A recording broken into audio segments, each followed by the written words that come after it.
ассалому алайкум бинандагони азиз, ба таваҷҷӯҳи шумо барномаи иттилоотии пайғом. Инак дар барномаи мо тамошо кунед.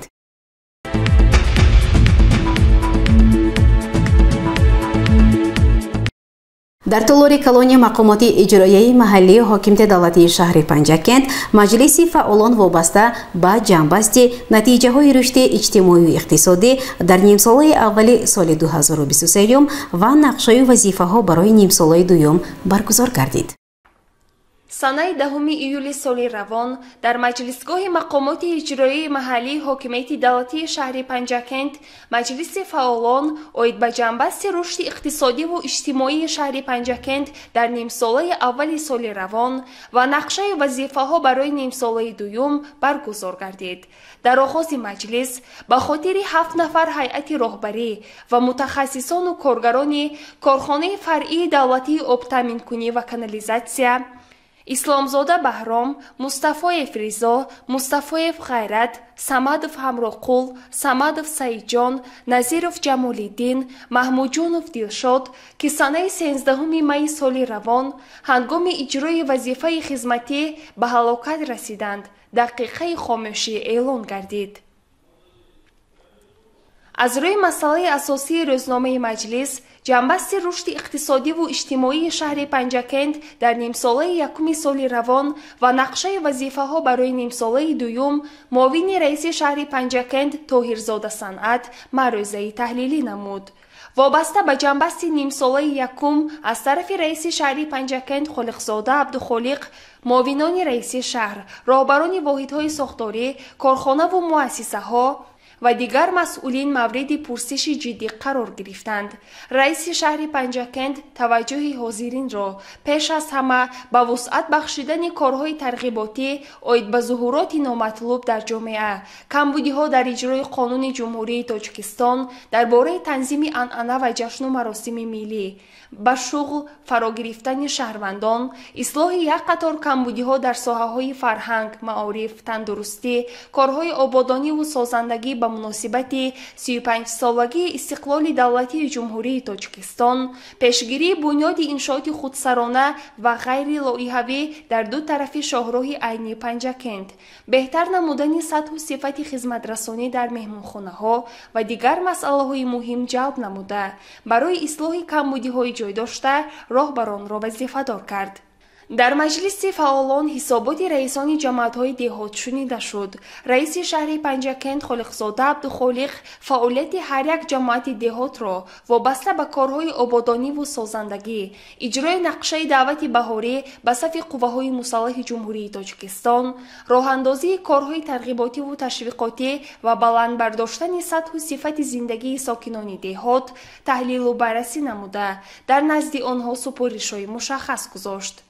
дар маҷлиси фаъолон намояндаи ҳукумати Ҷумҳурии Тоҷикистон, ноиби президенти Академияи Миллии илмҳои Ҷумҳурии Тоҷикистон Абдусаттор Саидов ва намояндаи мақомоти иҷроии ҳокимияти давлатии вилояти Суғд, сардори раёсати агентии назорат дар соҳаи илм ва маорифи Ҷумҳурии Тоҷикистон дар вилояти Суғд Ҷаҳонгир Салимзода иштирок ва суханронӣ намуданд.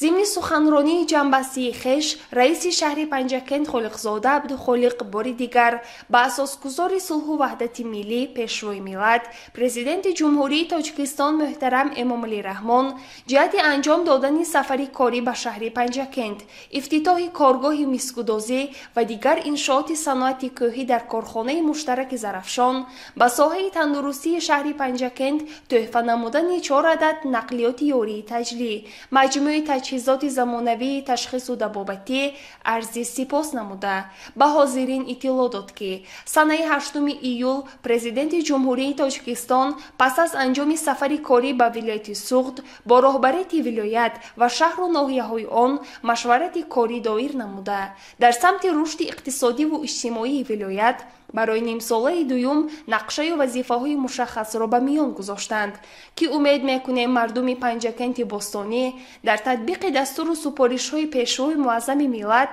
ва истиқболи сазовори 35-солагии истиқлоли давлатии ҷумҳурии Тоҷикистон саҳми арзандаи хешро мегузоранд.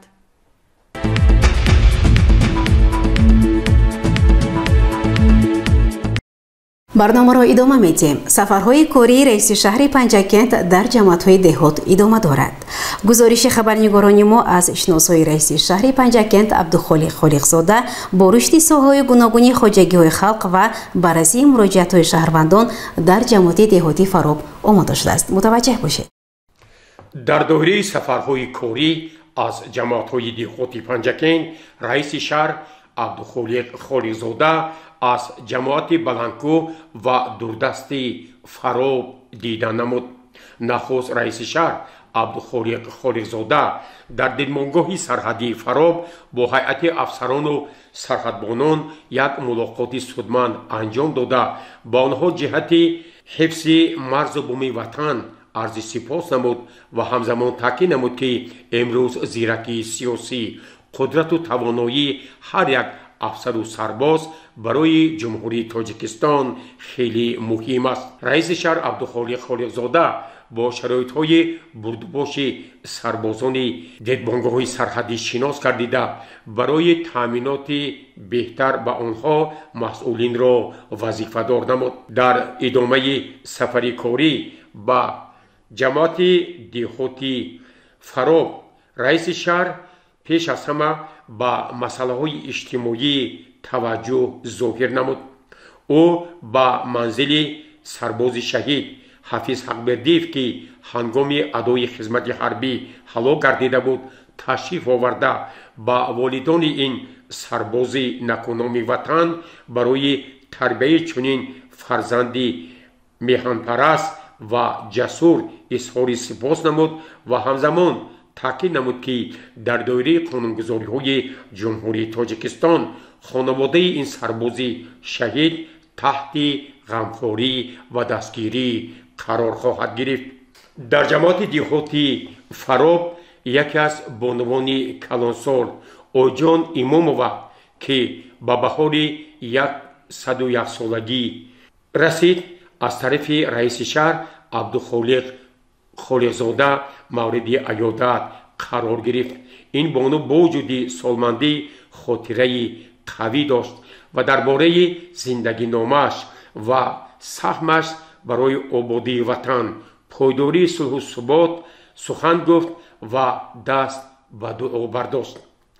ҳамзамон дар ҷамоати деҳоти Фароб раиси шаҳр бо яке аз иштирокчони барқарор намудани сохти конститутсионӣ маҷрӯҳи гурӯҳи 2 Шӯҳрат Садриддинов низ мулоқот анҷом дод. ӯ ба ин сарбози ватан барои ҷасорату қаҳрамониаш арзи сипос кард ва изҳор дошт ки чунин родмардони ватан ҳамеша зери назорат ва ғамхории мақомоти давлатӣ қарор доранд. дар идомаи сафари кории раиси шаҳр Абдухолиқ Холиқзода дар ҷамоати деҳоти Фароб рӯзи қабули шаҳрвандон доир гардид. сокинони деҳа оид ба таъминот бо замини назди ҳавлигӣ, ҳалли қонунии баҳси замин бо аровача таъмин намудани навраси маъюб, мусоидат ба идомаи таҳсил дар донишгоҳу донишкадаҳои олӣ масъалаҳои хешро ба раиси шаҳр матраҳ карданд. бо дастури раиси шаҳр масъалаҳо ва саволу дархостҳои сокинони ҷамоати деҳот дар асоси қонунҳои амалкунандаи ҷумҳурии Тоҷикистон мавриди ҳаллу баррасӣ қарор хоҳад гирифт. дар мулоқот бо сокинони ҷамоати деҳоти Фароб раиси шаҳр Абдухолиқ Холиқзода таваҷҷӯҳи онҳоро ба корҳои ободонӣ, истифодаи босамари замин, пешгирии гароиши ҷавонон ба ақидаҳои ифротӣ ва хурофотӣ, баландбардоштани ифтихори давлатдории миллӣ ва тарбияи ҳарби ватандӯстӣ ҷалб намуд ва изҳор дошт ки воқеан мақомоти иҷроияи маҳаллӣ ҳокимияти давлатӣ шаҳри Панҷакент ҷиҳати рушду ободонии ҷамоати дурдасти Фароб имкониятҳои хеле зиёдиро фароҳам меорад ва мо умед мекунем ки мардуми ин диёри баландкӯҳ дар самти ободонии диёри хеш ҳаматарафа мусоидат мекунанд. гузориши Аббос Ҳамроҳзода ва Исмоилҷон Холов аз ҷамоати диҳотии Фароб.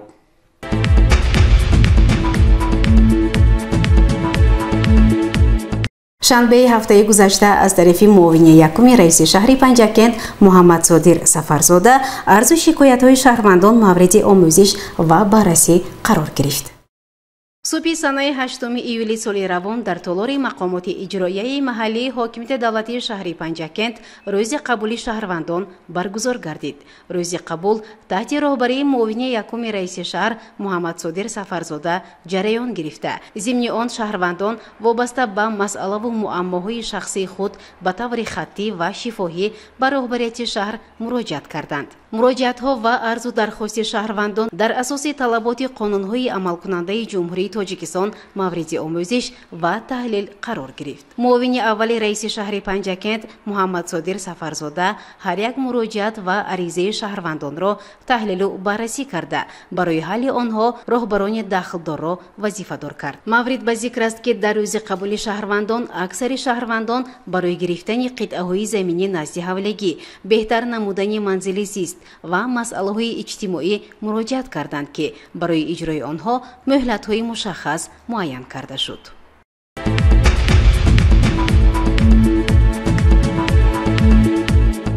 шумораи навбатии симо нашрияи ширкати Садо ва Симо аз чоп баромад. ваҳдат барои мо як вожа ва калимаи оддӣ нест, балки номаи тақдири мо, шарти пешрафти кишварамон ба сӯи ояндаи ободу осуда ва муҳимтар аз ҳама кафили сарҷамъиву хушбахтии имрӯзу ояндаи халқамон аст. бо ин суханони асосгузори сулҳу ваҳдати миллии пешвои миллат президенти ҷумҳурии Тоҷикистон муҳтарам Эмомалӣ Раҳмон ки дар саҳифаи аввали моҳвораи Симо нигошта шудааст, нашри навбатии газетаи мазкур рӯи чоп омад. он масъалаҳои сиёсӣ, иқтисодӣ ва иҷтимоиро дар бар гирифта мақолаи Аббос Ҳамроҳзода, муовини раиси шӯрои ҳаракати ваҳдати миллӣ ва эҳёи Тоҷикистон дар шаҳри Панҷакент бо номи Саодати миллат ва нерӯи давлат бозгӯи гуфтаҳои болост. дар он аз ҷумла гуфта мешавад: соли равон ба имзои созишномаи умумии истиқрори сулҳ ва ризояти миллӣ 26 сол пур мешавад. пас аз имзои ин созишномаи таърихӣ бо иқдоми меъмури сулҳи тоҷикон, пешвои муаззами миллат муҳтарам Эмомалӣ Раҳмон, ташкилоти ҷамъиятии ҳаракати ваҳдати миллӣ ва эҳёи Тоҷикистон таъсис ёфт.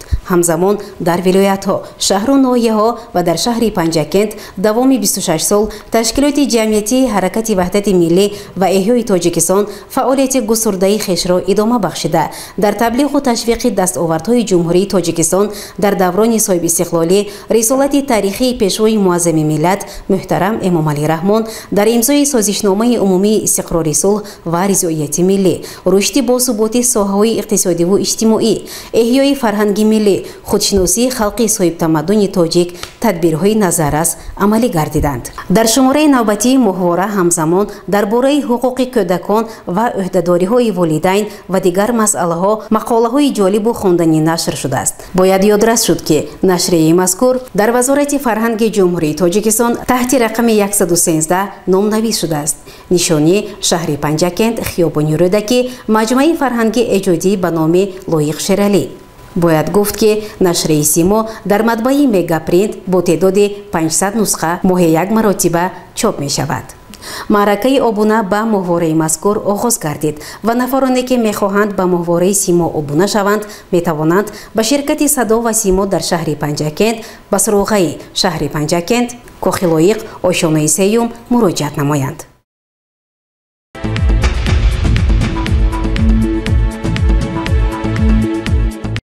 бинандагони гиромӣ, ҳоло бошад ба ду эълон мутаваҷҷеҳ бошед. طبق فرمان پرزیدنت جمهوری تاجیکستان درباره تدبیرهای وسعت دادن حساب برابرکنی غیر نقدی از 22 ایونی سال 2023 تحت رقم 586 از سنه 1 آگوست سال 2023 پرداخت اندازها، باج‌های دولتی برای دادن اجازت و اجازتنامه‌ها، پرداخت‌های دیگری حتمی به بودجه، جریمه‌ها، مبلغ سقورت‌های حتمی دولتی، خدمت‌رسانی‌های طبی، خدمت‌رسانی‌های کمونالی، намудҳои дигари хизматрасониҳои давлатӣ, инчунин қабули маблағҳо аз ҷониби вазорату идораҳо ва ташкилотҳои давлатӣ, яъне хизматрасониҳои музднок тариқи ғайринақдӣ амалӣ карда мешавад. Бинобар ин, барои ба таври ғайринақдӣ пардохт намудани андозҳо, боҷҳои давлатӣ барои додани иҷозат ва иҷозатномаҳо, воридоти ғайриандозӣ ва маблағи ҷаримаҳо аз низоми эквайрингии кумитаи андоз, ҳамёни электронӣ, яъне замимаи мобилӣ ва посттерминалҳо, ки дар шуъбаҳо ва марказҳои хизматрасонии бонки давлатии амонатгузории Амонатбонк насб карда шуданд, истифода намоед. барои гирифтани маълумоти бештар шумо метавонед ба идораи нозироти андози шаҳри Панҷакент муроҷиат намоед. нозироти андоз дар шаҳри Панҷакент ба таваҷҷӯҳи роҳбарони хоҷагии деҳқонӣ ва кооперативҳои тиҷоратӣ мерасонад, ки ҳар нимсолаи тақвимӣ то санаи 15 моҳи баъд аз нимсолаи ҳисоботӣ ба мақомоти андози маҳаллӣ ба ҳисобгири эъломияи андози иҷтимоиро барои аъзои хоҷагии деҳқонӣ дар шакли муқаррар намудаи мақомоти андоз пешниҳод ва маблағи андозро пардохт намуда санади муқоисавии дуҷониба тартиб диҳад. дар ҳолати дар муҳлати муқаррар гардида пешниҳод накардани эъломияҳои андоз ва напардохтани маблағи андозҳо, инчунин тартиб надодани санади муқоисавӣ нисбати масъулон ҷаримаи маъмурӣ тибқи талаботи моддаҳои 601, 607 ва 620 кодекси ҳуқуқвайронкунии маъмурии ҷумҳурии Тоҷикистон татбиқ карда мешавад.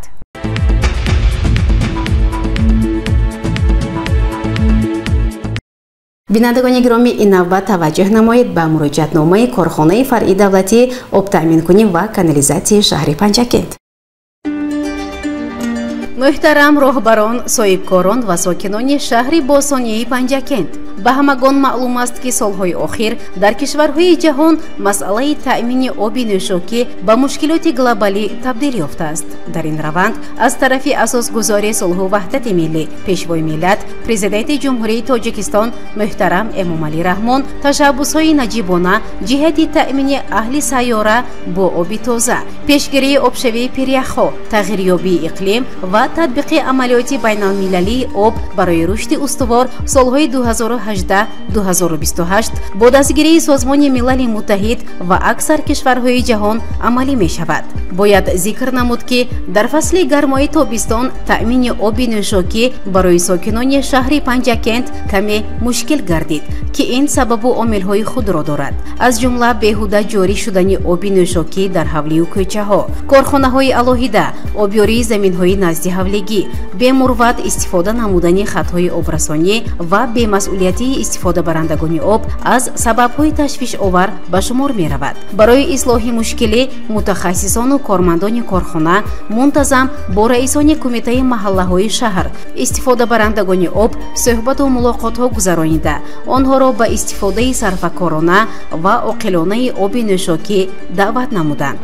илова бар ин, дар ҳамкорӣ бо кормандони телевизиони симои шаҳри Панҷакент санҷишҳои соҳавӣ гузаронида, аз роҳбарону соҳибкорон ва истифодабарандагони об даъват гардид, ки дар моҳҳои гарми тобистон оби нӯшокиро исроф накунанд.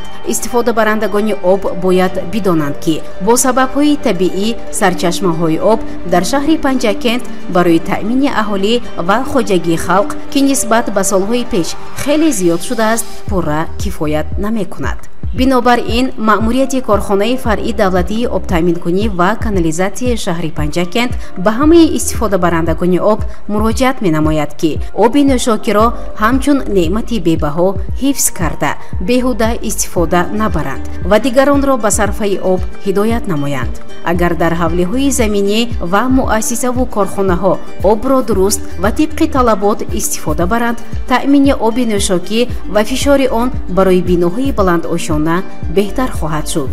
набояд фаромӯш кард, ки мутобиқи қонунгузориҳои амалкунанда нисбат ба роҳбарону соҳибкорон ва шаҳрвандоне, ки оби нӯшокиро худсарона ҷорӣ менамоянд, сарфаи онро риоя намекунанд, чораҳои маъмурӣ андешида мешавад. бори дигар ба шумо истифодабарандагони оби нӯшокӣ муроҷиат менамоем, ки барои истифодаи сарфакорона ва пешгирӣ аз исрофи оби нӯшокӣ ҳаматарафа мусоидат намоед, зеро аҷдодони мо барҳақ фармудаанд: сарфаи об кори хайру савоб, маъмурияти корхонаи фаръи давлатии обтаъминкунӣ ва канализатсияи шаҳри Панҷакент.